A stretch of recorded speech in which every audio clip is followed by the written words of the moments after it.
and it is, well, actually, the 30th anniversary of Raw was this Monday.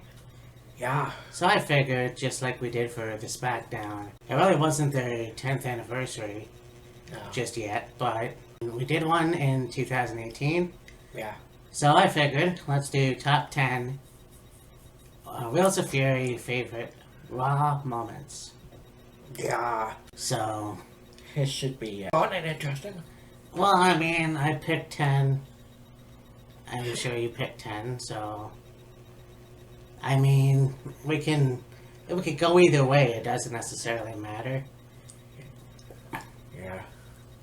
But, obviously, let's talk about the first episode of Raw.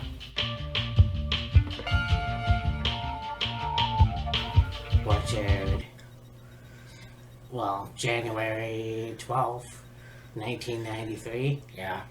In the Manhattan Center. And again, like any other show that the WWF had, it was a gamble. Yeah.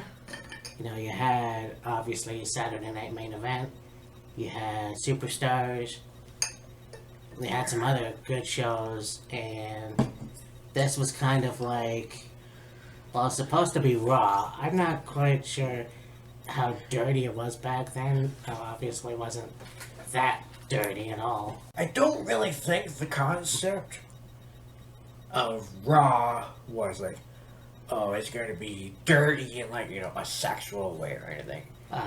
It was more like, it's going to be raw, like it's going to be raw intensity, raw, physicality, like raw in that sense. Right, yes. Like something you hadn't seen before.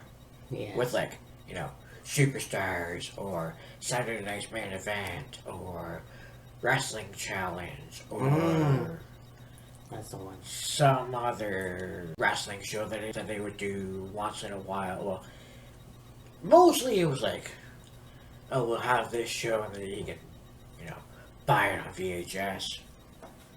Yes, this is how long ago it was. Yeah. Wild as fuck. VHSs were still a thing back then. Yeah. VHSs were a thing.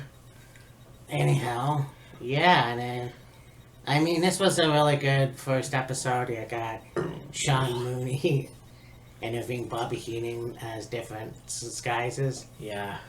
You know, the rabbi or the old lady. I mean, that's the thing. Bobby Heenan, to me, was a good manager. Yeah. As far as funny goes. It was more annoying than funny. Although I think this was pretty clever. Yeah, it was clever. And he had to talk to Bobby. Wait a minute, you are Bobby. Yeah, it was very well done. Of course, you have your... One of the matches was The Undertaker and Damien Demento. Yes. And yeah, obviously Undertaker, Mark Calloway, a legend in the business. Yes. Damien Demento probably lasted like 2.5 years. I'm not even sure. Yeah, I mean, you had that match with Taker, and before that, and even after that, he may have had some matches, but like, it seemed to be his claim to fame, so to speak, was first Monday Night Raw having that match against Taker, and that was it, really. Right. Like, no other match that Damien was in stands out. Just basically that one. Unfortunately, no. But... And, just thinking about it, Monday Night Raw, when they came up with the concept of Monday Night Raw and, it aired first episode in January of 93, there really wasn't a weekly televised show by WWE. Right. Up until that point, then, when they started doing Monday Night Raw. Right. And it was on TV, wasn't original, It was weekly, but it was also, I think, taped as well. I mean, you had Vince McMahon, Bobby Heenan, Gorilla Monsoon.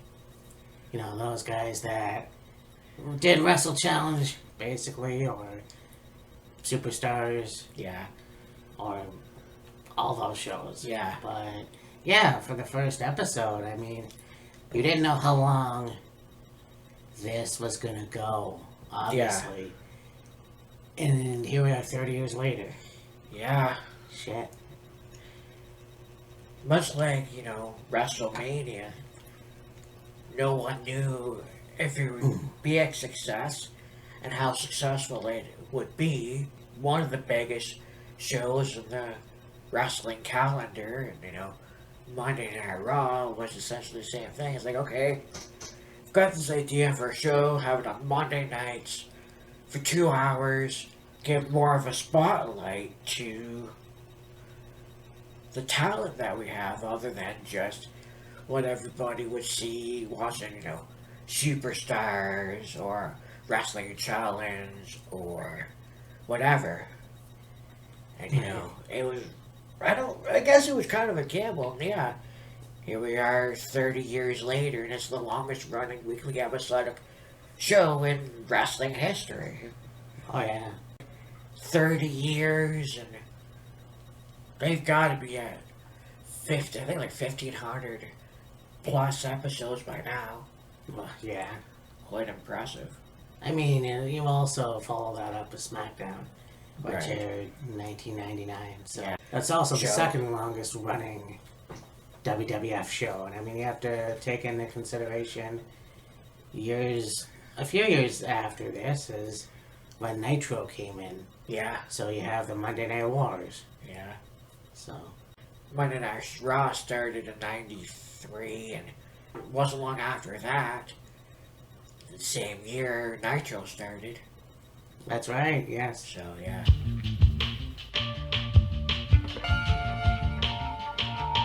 I think you would have to talk about what has, I'm surprised is not talked about a lot more, and it is regarded as Monday Night Raw's highest viewed segment in Raw history.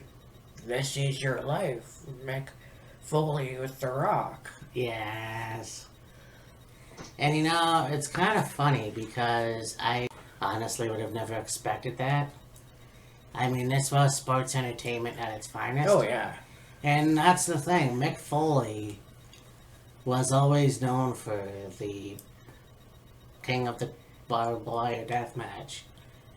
The guy who fell off the Hell in a Cell, who got his ear ripped off in Germany. Yeah. So the fact that he could show his sensitive side or funny side, if you will. Yeah, here's this guy that, has been through barbed wire death matches, thrown off Hell in a Cell, and, taken several chair shots to the head, and, jumped off the apron and doing an elbow drop on fucking concrete. Yeah.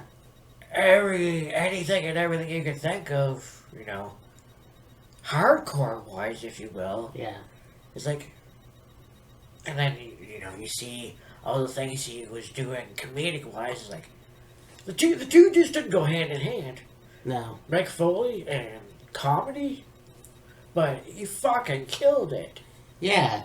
What's funny about this segment, though, was you have the guys, the teachers, coming out. As Mick is saying their names, you can see on the screen, he's saying the absolute wrong thing. Yeah. And so, yeah, it was an interesting segment at the time when I watched it. I, for some reason, felt bad for Mick. I mean, somebody... And that's why I don't like surprise parties, because you never know how the person you're throwing a surprise party for is going to react. And The Rock was just one of those people that wasn't the fun-loving type. I think he warmed up to Mick after a while, and then they did the whole Rock and Sock connection. Right. But at the time, yeah, it wasn't for The Rock, and I think it was a really good segment because of the fact that it was what sports entertainment is all about when you think of sports entertainment. It was funny and it was very entertaining. Just like the back and forth banter between Rock and Mankind, and you know all the things he's saying to each individual person as they get in the ring, teachers and whatever, and you know. I think it was one of those things where it was like Mick got told, okay, this is so and so, this is so and so, this is so and so, and so he's introducing them as he was told to introduce them, and then when they flash the name on the screen, it's like, wait, that's not right. Yeah. A little miscommunication there between somebody. You want to serve The Rock some of a piece of your poutine pie? Yeah. Poutine your ass on out of here. Yeah. Who would have thought that that particular segment would get such a high viewership? I think it got like 8.1 million views that night or something. Yeah. It was insane. Yeah, it sure was. And I mean, that's the thing. You would have other knockoffs, Alexa Bliss and Bailey. Yeah, but that one didn't go over as well. Yeah. I mean, there were some minor hiccups. And, well, you know, aside from, you know, Mick Cullen, football coach, one name and another name appearing on the screen, the segment went over fairly well. Alexa and Bailey, that was just a fucking train wreck. That's another case of taking chicken shit and making chicken salad. Yeah, but... Yeah, I know.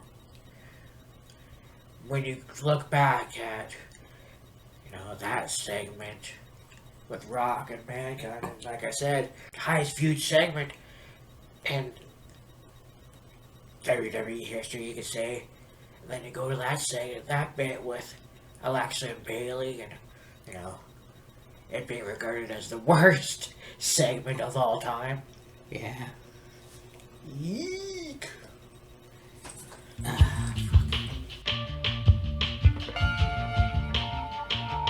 So my next pick, this was kind of weird for me at the time. I mean, it led into their match at WrestleMania 10, obviously. Right. We had Randy Savage, who became a commentator. Obviously, this was an era for WWF. Right. And there's the thing with Crush coming in. Now, when he started back in '92, he was the guy that had the colorful outfits, you know, coming into the ring doing this. Just being one of them cartoon characters. And so this was cool because he came out, and he had the leather jacket on, he had a beard, he was all, you know, trying to make friends with the Macho Man. Macho Man was trying to reunite with him. And you have Mr. Fuji coming out with Yokozuna. And so that was excitement, and then unthinkable happened. Crush turns on the Macho Man. And so, of course, after that, you have Crush would wear the makeup, the black and gray makeup, and align himself with Mr. Fuji. Yeah. I guess for the second time, because after years, after watching that whole year of 1994, basically didn't realize that he was a member of Demolition. Yes. Until then, so that was cool. And I mean, aligning himself with Fuji and Yokozuna, and then of course their match, Last Man Standing. Yeah, it was the Last Man Standing. I believe so, yeah. So WrestleMania 10, and it was a fairly good match. You know, Bryan was one of those guys that you could say could have been a WWF champion or a champion of some kind. And unfortunately, that didn't happen. It really sucked. I thought that it would have worked in his favor. And unfortunately, I believe, yeah, he maybe was tag team champions when he was with Demolition, unless it was just Axel Smash. I'm not sure. So, you know, you had ample opportunity. He was Crush, then he was Heel Crush, then he was with DOA. Hmm. So, I mean, he didn't really do shit with him, and then he goes over to WCW and, you know, has a much better career. Partnering with Adam Bomb, Yeah. Brian Clark. Larry Clark, yeah. So, I mean, it was a pretty weird segment because I never expected Crush to turn heel. Yeah, So, anyways, yeah, there it is. yeah.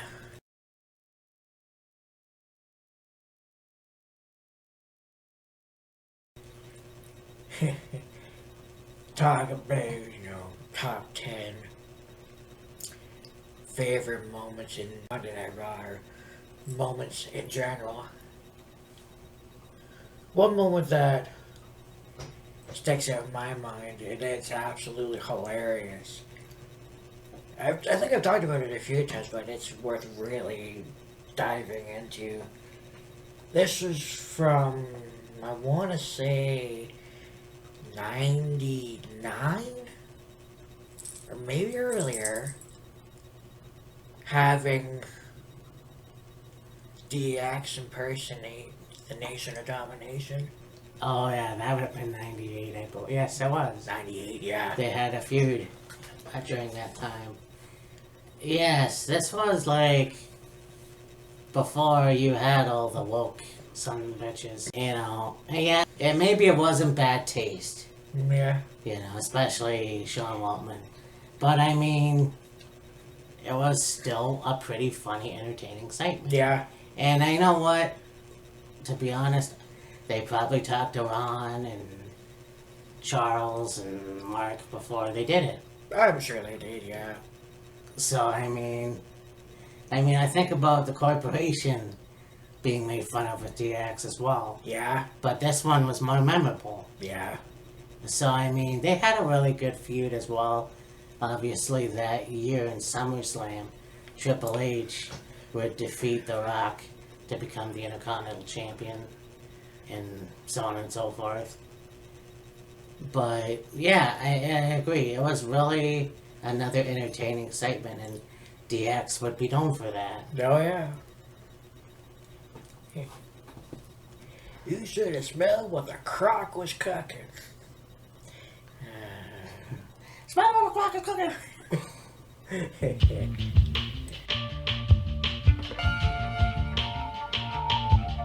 Yeah, I put this one on here. I thought it was pretty cool, and I believe that. Well, you know what? This was an untelevised event, and I mean, you look at Kevin Nash's career in the beginning of his WCW run. Yeah. You know, you have Oz.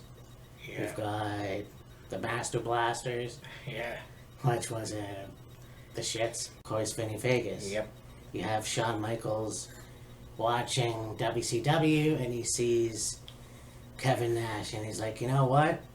I'm going to talk to Vince, and I'm going to see what I can do with him. And at this point, things weren't going too well for Kev as far as his WCW career was going, and he was like, you know what? I think I'm just gonna pack it up and phone it in and go back to Michigan and bounce at bars or whatever. Yeah. Then he gets a phone call from Sean, and it's like, hey man, why don't you come to WWE and could figure out something for you. And he ends up being, Sean's bodyguard at the time, and it brought in a Sean's bodyguard, and well, not only was it his bodyguard for, on TV, it was also his bodyguard in real life too, practically. Oh, yeah. He's like, you know what? If you need anything, and I'll be there for you. Because Sean's like, I'm going to let you know right now, we're not going to be liked very much. And, Kev was like, I have your back. Yeah. So, they formed a very good friendship. And, I mean, they're best friends to this day. Oh yeah. You know, it's like Sean says at one point, you you shouldn't be that comfortable with somebody, Right. but it's cool that they have that. And I mean, so yeah, he came in at a house show, and I believe it was Shawn Michaels versus Marty Jannetty, I think so. Yeah. and of course Kevin cost Marty the title, and yeah, so ever since then, they'll have Diesel, who would become the bodyguard for Shawn Michaels, and just very good matches. Eventually would team with Michaels, and then they'd go on to win all the gold. Yeah. The chaps with all the straps. 2 chaps with all the straps. And yeah, it was a very good time. And I mean, you have the high flyer pretty boy of Shawn Michaels and a brick shit powerhouse from the Motor City of Diesel. Diesel, yeah. But yeah, this was pretty cool. Because also, I mean, yeah, you had Razor and you have a bunch of guys that came in from WCW. But when you look at Kevin Nash, you're like, holy shit, who is this guy? I know, right? And, I became a fan for a long time, and I'm still a fan. And I know that Kevin Nash is going through a really hard time right now. Yeah. He lost his son last year, and, I feel for him. And, if he's watching, or if anyone's watching, just to, it's a concern to see what he could do to himself. Right, yeah. So, yeah, lose one of your best friends and Scott Hall, and then a little later on, lose your son. yeah. Talk about a shit go. And the thing about the whole Diesel situation was like, if you didn't watch WCW back then, you would have no clue about him. And then you see him come in, and he's, got the mullet, the leather, and the gloves, and the sunglasses, and it's like, fuck is this dude? And I'm like, oh, this is Diesel, he's my bodyguard. Okay, and then have just take off was, pretty incredible. Hell yeah. Apparently that stupid catchphrase, you, or whatever that was. Well, here's another interesting part about Kevin Nash too. Because he always wore the glove Yeah, on his right hand, right. but he was a lefty. Yeah. So, anyways, just a useless fact. Yeah. And a damn good storyteller at that too. Oh yeah, he's got a lot of stories. Yeah. Yeah, I'm not sure why he wouldn't wear the glove on his left hand if he was a natural lefty, but whatever. Yeah.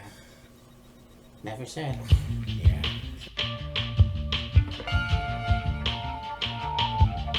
Another moment for me that stands out that is just how it came to be. It's just like so bizarre. But again, one of those things where like you have to watch it, and it's just so incredible how it was done, and just again funny as all hell. This was 2012? No, 14? So you got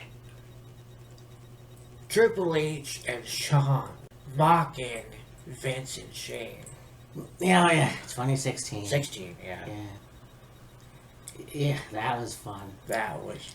And again, you look at these two guys, reuniting older now, it's just the two of them. Yeah. Unfortunately, China was no longer in the company. Yeah. However, it was like, okay, we're in our late 30s, but we don't want to act like we did when we were younger. What do we do? Like, we still want to do some off-the-wall stuff, but not nearly as off-the-wall as, when we first started DX in '97. Yeah. Yeah, and that was really fun too. Yeah. Yeah. Shane, are you mildly retarded? But of course, yeah. It's Wait. Stop it! Yeah. And then of course you got Vince and Shane coming out with the Spirit Squad. And you're full of shit. And then of course you got the shit shower. Yeah, oh, that was... I hate to be the audience in the front row. Yeah, it would have hated to have been them. You know, have literally have been shit on, but also, like, be anywhere within the general vicinity of it. Whoo! I actually did tape that on my shitty VCR. Because, No you pun know, intended. I'm still a fan of DX. Yeah. Even back then, you know, I still enjoyed DX, even if it was teamed a little bit. Yeah. And that's just the way it is. You gotta adapt with it. Yeah. So, yeah, that was a pretty good segment as well. Yeah, for sure.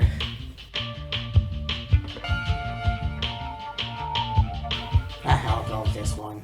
So we talked about Shawn Michaels winning the Intercontinental title from Marty Jannetty due to Kevin Nash's interference. Right.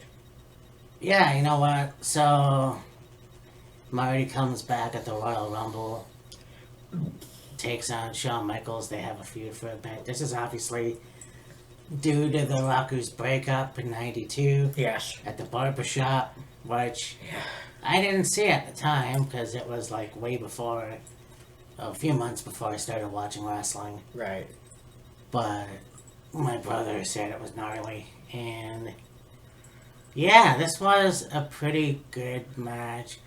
This was, of course, the first time Marty won the Intercontinental Championship, winning from Shawn Michaels. And I'm like, you know, it's too bad he didn't get the run that he could have had.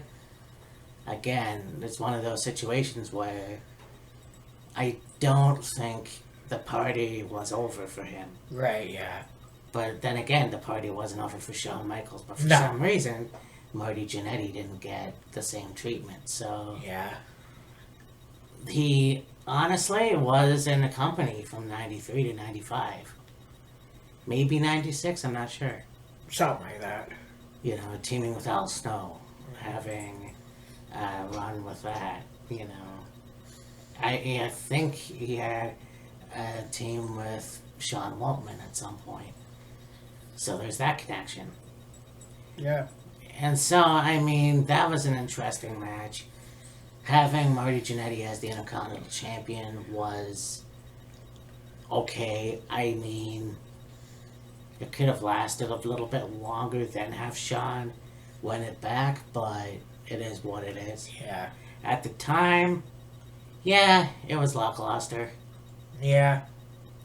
It was cool to see them go at it, though. It would be like if Jim Neidhart and Bret Hart had a good Yeah. Brian Knobbs and Jerry Sags. Yeah. Knobs and Sags, yeah. Yeah. Yeah. It's unfortunate that Marty didn't get more out of, you know, his singles run, but, you know, oh well. Yeah.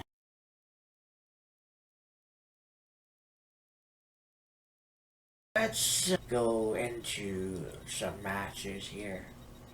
So, one moment that is an absolutely incredible moment, and again, another one of those moments that I'm surprised isn't talked about more, only just from a sheer performance level, was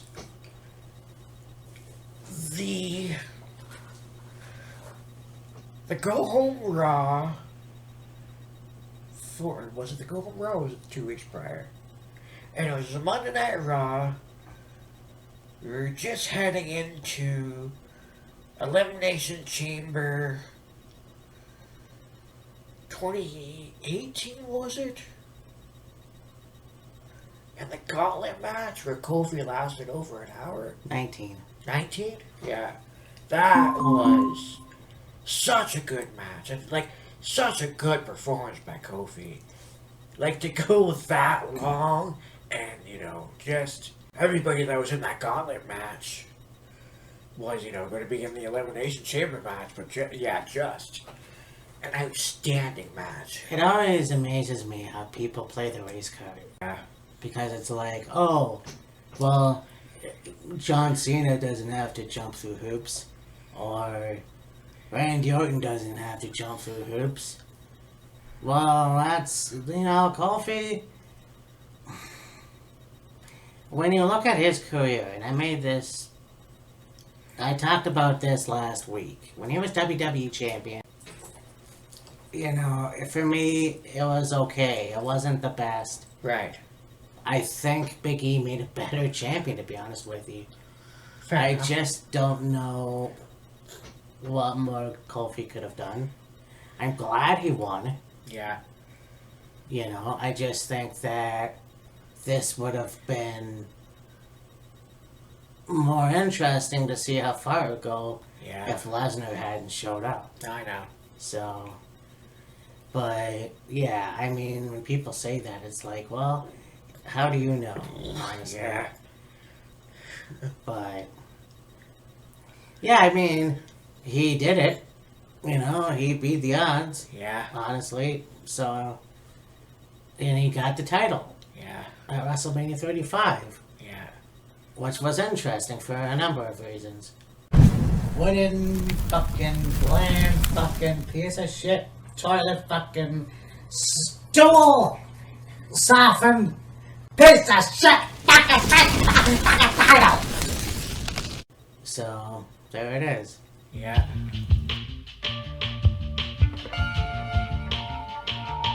So we talked about this match before, and again, it was kind of like when you watch wrestling, especially Raw or the Wrestling Challenge, you always had a superstar coming out and beating a jobber. Right. That was just the way it was. Yeah. I don't remember a jobber ever winning up until this point. Right. So you have Razor Ramon coming out, and he's challenging this new jobber, which was called the Lightning Kid, Kid, yeah. way back in one, because this was 93. So, yeah, it was 91, I think. 91, where Sean Waltman was the Lightning Kid. Came in as a jobber, WWF, and had the match with Razor. And I think Scott Hall really made this character. Yeah. Like, he really made Sean look good to a point where, yeah, he got his licks in too. But there was the point where Sean rolled him up, or whatever that move was called, and, like, got the win. Yeah.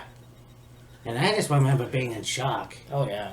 Like, I turned around because I was facing the wall when I was in bed, and I'm like, what the hell just happened? Yeah, exactly.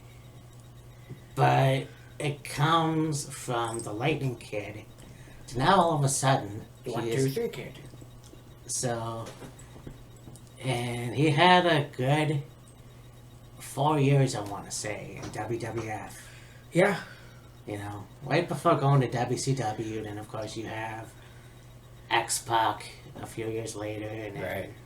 you go from there. But I think Sean was another one that we tend not to talk about when you talk about wrestlers that could have been WWF champion. Right. Would it have been possible? I don't know. I could see him be just a mid-card champion, and that's just my opinion. Yeah. Yeah, that was a insane moment. Yeah, exactly what you just said. You look away, and then the 3 count. Wait, what? Razor lost? Wait, seriously? Yeah. And it wasn't for a title, it was No, just it's one just- match. Yeah. Yeah. I remember